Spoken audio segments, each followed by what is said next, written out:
अस्सलाम वालेकुम स्टूडेंट्स, उम्मीद करता हूँ सब खैरियत से होंगे। आज जो हमारा लेक्चर है लॉ ऑफ बूलियन अलजेब्रा यानी कि इसकी टाइप्स है। तो आज जो हमारा लेक्चर होगा वो है डिस्ट्रीब्यूटिव लॉ। तो चलिए पहले हम लोग इसकी डेफिनेशन को पढ़ते हैं। The law relating the operation of multiplication and addition is called distributive law, यानी कि रिलेट कर रहे हैं जी ऑपरेशंस मल्टीप्लिकेशन और एडिशन, इन दोनों के मिलाप को हम लोग क्या कहेंगे, फिर डिस्ट्रीब्यूटिव लॉ कहेंगे। आगे इसके बारे में हमारे पास एग्जांपल्स भी हैं। अब दो एग्जांपल्स हैं हमारे पास, a into B plus C equal to A B plus A C. इसी तरह से a plus into B multiply by C equal to A plus B multiply A plus C. तो ये हमारे पास दो एग्जाम्पल है। यहाँ पे हम लोग दो चीज़ें यूज़ कर रहे हैं, एंड ऑपरेटर को भी यूज़ कर रहे हैं और एक दूसरा और ऑपरेटर को भी यूज़ कर रहे हैं।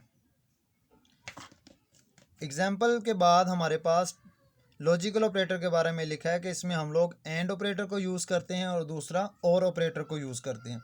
तो चलिए आगे हम लोग इसकी एग्जाम्पल्स को सॉल्व करते हैं। हमारे पास एग्जाम्पल है कि ए बी सी कि फाइंड आउट हमने क्या करना है जी, A multiply by into B plus C, A multiply B plus A multiply सी।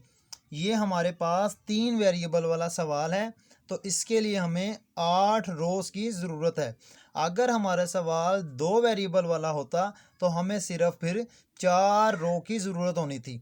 फिर होना इस तरह से था कि 2 टाइम एफ और 2 टाइम टी, इसी तरह एफ टी। यहाँ पे हम लोग 3 वेरिएबल वाला सवाल सॉल्व कर रहे हैं, इसीलिए हमने 4 टाइम एफ को और 4 टाइम टी को, जब हमने बी की वैल्यू लिखी है 2 टाइम एफ को और 2 टाइम टी को, इसी तरह से सी की वैल्यू लिखी है तो 1 टाइम एफ और 1 टाइम टी।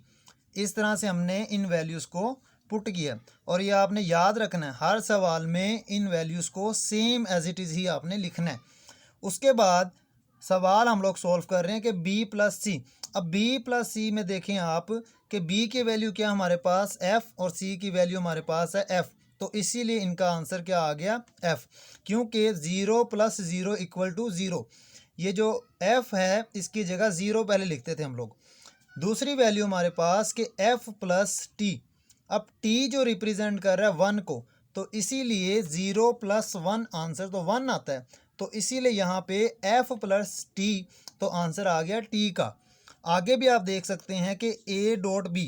अब a डॉट से मुराद है कि a मल्टीप्लाई बाय b, तो a की वैल्यू हमारे पास है f और b की वैल्यू हमारे पास है f, तो दोनों को मल्टीप्लाई करेंगे तो आंसर फिर भी f आ रहा है, यानी कि 0 मल्टीप्लाई बाय 0 आंसर 0 है। इसी तरह से हमने 6 टाइम f लिख दिए हैं a मल्टीप्लाई b के बारे में, लेकिन जब 7 रो पे हम लोग आए हैं यहाँ पे t मल्टीप्लाई बाय t, यानी कि 1 मल्टीप्लाई बाय 1 आंसर इज़ 1, तो यहाँ पे भी हमारे पास t आया है। आगे आप देख सकते हैं कि फिर दोबारा हमने a मल्टीप्लाई बाय सी। अब a की जो फर्स्ट वैल्यू है वो f है और c की जो फर्स्ट वैल्यू है वो है f, तो दोनों को मल्टीप्लाई करने से आंसर क्या है f। तो इस तरह से हमने इस सवाल को सॉल्व किया। ये आपने याद रखना है कि जहाँ पे f लिखा हुआ है ना, वहाँ पे पहले 0 की वैल्यू होती थी और जहाँ पे t की यहाँ पे 1 होता था। तो आप देख सकते हैं कि जब हमने a multiply into B plus C किया है और दूसरी तरफ हमने a multiply B plus a multiply by C, तो दोनों के दोनों जो हमारे पास स्टेटमेंट्स हैं, दोनों के जो हमारे पास कॉलम हैं सेम है, इसीलिए हमारा जो आंसर है वो सेम हो गया और क्वेश्चन हमारा सॉल्व हो गया। आगे हमने देखा है कि we can verify the distributive law for and over और बाय यूजिंग द टेबल। हमने टेबल के ज़रिए से एंड और दोनों को सॉल्व किया। आगे मैं आपको एक असाइनमेंट दे रहा हूँ कि ये हमारे पास एक असाइनमेंट है, draw the truth table. a plus into B multiply by C बराबर है a plus B multiply a plus सी।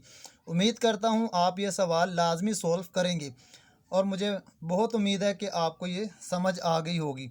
इसको लाइक करें, शेयर करें और हाँ, सब्सक्राइब करना मत भूलिएगा। अल्लाह हाफिज़।